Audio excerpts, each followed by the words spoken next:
All right, so today we're going to be talking about how to clear a center fed room as a fire team. And now, a fire team, that's just a fancy word for four dudes. You have your one man, your two man, your three man, your four man. You probably all know this.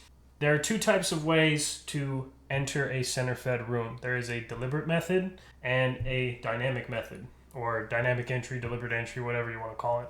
With the deliberate entry, what you're going to do here is that you're going to set up in a full stack. And now, what I mean by a full stack is you have pretty much a tactical pause.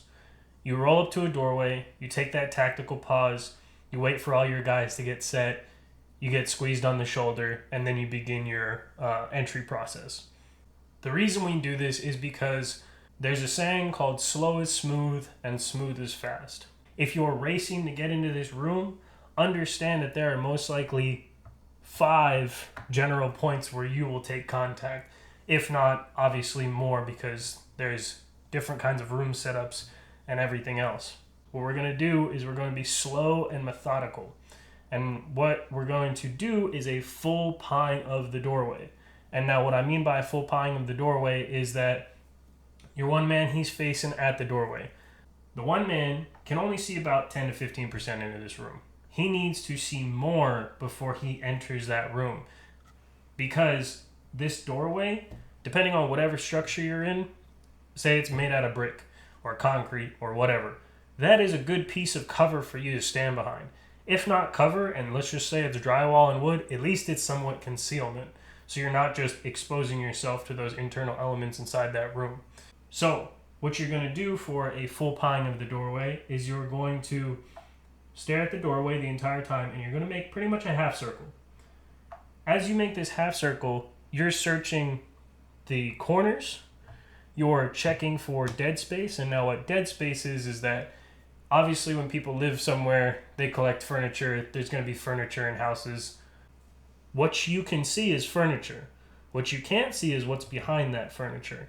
So, since you're the one man and only you can see what you can see, you need to call out to your team, hey, there's dead space, table right, bed left. And now you don't need to say, oh, dead space, table right, dead space, bed left. Just go, hey, dead space right, dead space left. Or if you want to name off, hey, table right, bed left, etc., etc. Once your one man makes that full pine process, what your two man is going to do and your one man is going to do simultaneously is the flow method. And now the reason we want to do the flow method is because, hey, one man, he's already facing towards this corner. Two man, he's already facing towards this corner. It is going to be faster for your one man to flow in this way and your two man to flow in that way and access their targets here and here on the corners, rather than making a button hook. And now a button hook, I would say, if you're going to be in a deliberate entry, you would only use a button hook as an emergency. So pretty much like, hey, we're about to cross, but I hear something in this corner, so I want to go check this out. Because you always want to go into what is the unknown, and you also don't want to get shot in the back.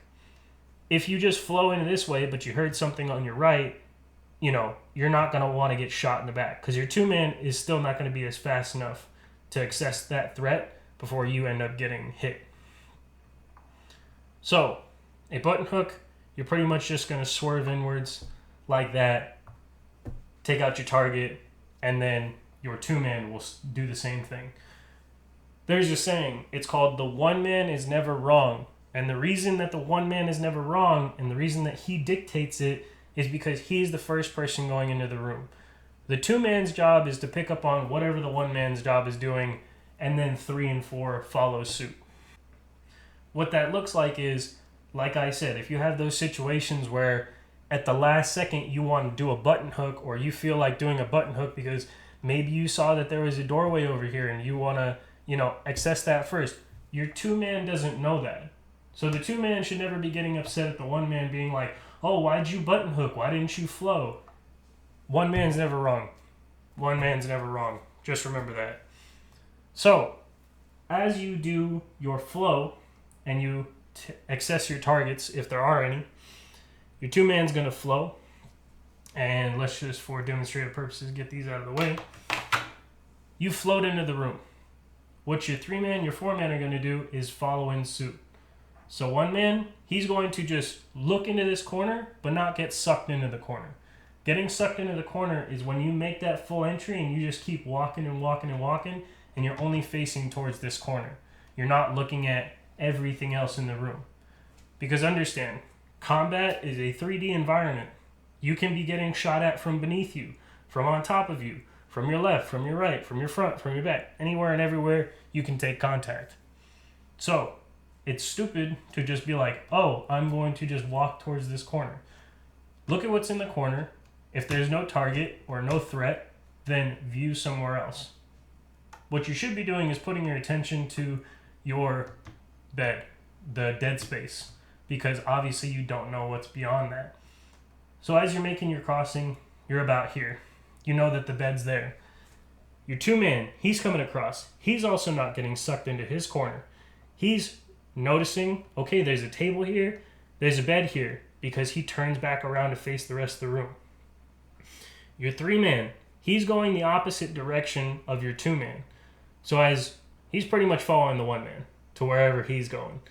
Because what you want to do is you want to dominate the room. And now dominating the room is just getting as many guns in the fight as possible. Because let's just say you have somebody behind this bed. You haven't taken any contact from them. In the per se that you were, well, now you have 4 guns compared to his 1, compared to if you only did a 2-man stack, and now you only have 2 guns in the fight rather than a full set of 4. You never know what your enemy can and can't throw at you, especially because, there could be murder holes, and now trying to shoot a murder hole as one guy, you're a pretty easy target. But if you can get a lot of guns down range to suppress that, that's the best thing for you. So, as we're all doing this, understand everybody's moving at the same time. Your 1-man has hit this corner. He's like, hey, there's a bed here. I can't do it. Your 2-man, he's coming up this way. He's checking the dead space around the table. What he's also doing is checking the dead space around the bed if possible, because he's got his guns towards it. 3-man's got his gun towards it. And then the 4-man is following in suit of the 2-man. The 2-man will check that dead space. Hey, dead space clear. Room clear. Cool. Your 4-man and your 3-man are going to line up and face the outside. Because again, combat is a very dynamic environment. Just because you've established yourself in one room does not mean that there aren't other enemies out there that can come up right behind you, toss a grenade right in your room, or just come in and shoot you in the back. So it's always good to find a job. You should find an area that somebody's not already looking at so that you can keep you and your guys safe. So now from here, obviously you would exfil out of the room in any way, shape, manner possible that you deem fit. So now that we've gone over a deliberate entry, what we're going to do now is a dynamic entry. And now a dynamic entry is completely different to your deliberate.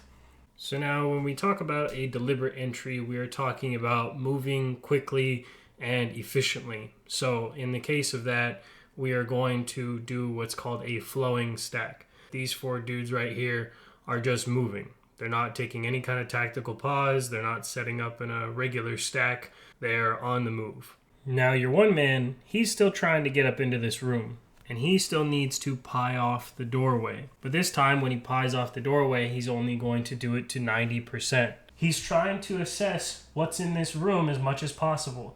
He doesn't want to just straight go in and flow and get sucked into the corner. He hasn't viewed anything in this room and can't assess what's really going on. That's why we let him do his 90. But once you break 90, once you're in the doorway, you need to go. It's dynamic. You know that there's probably going to be enemy in there.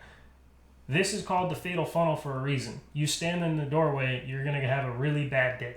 So what you're going to do is break 90 and you're going to go into the unknown. And I said this before, I'll say it again. Going into the unknown is, hey, if I've already cleared, let's just say 30%, 40% of this side or this room, why would I continue to go over here? That doesn't make any sense. What makes sense is I go this way and check the rest, check what hasn't been checked.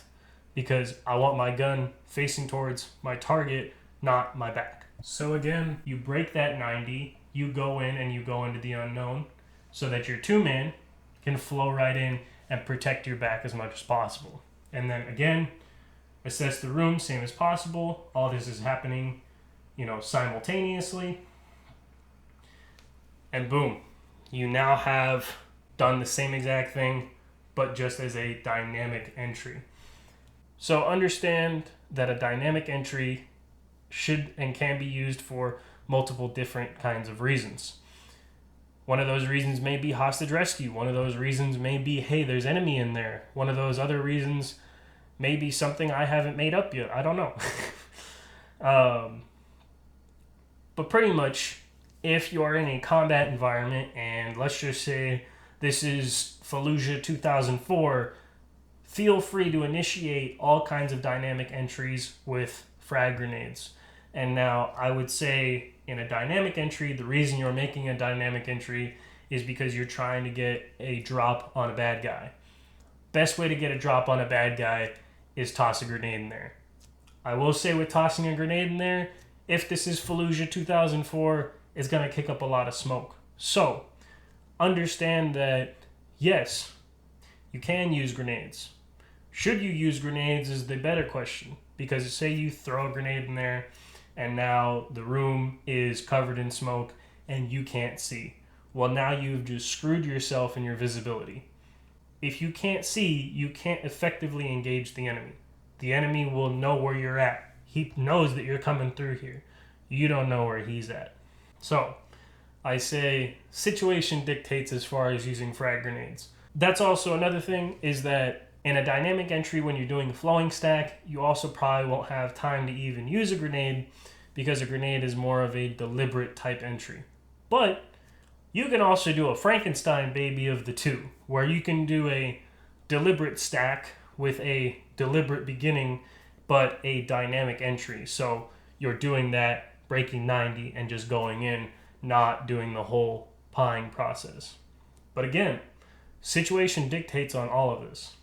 So moral of the story here is, one man's never wrong. Grenades are good sometimes. Deliberate entry, I would say, is better for most situations, because it gives you that chance of eliminating your target before you even have to step foot into that room. So it's mitigating your risk as much as possible.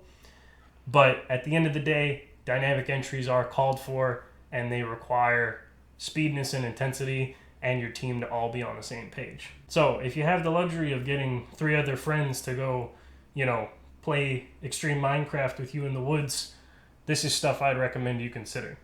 So with all that being said, thanks for watching. I'll see you in the next one. Peace.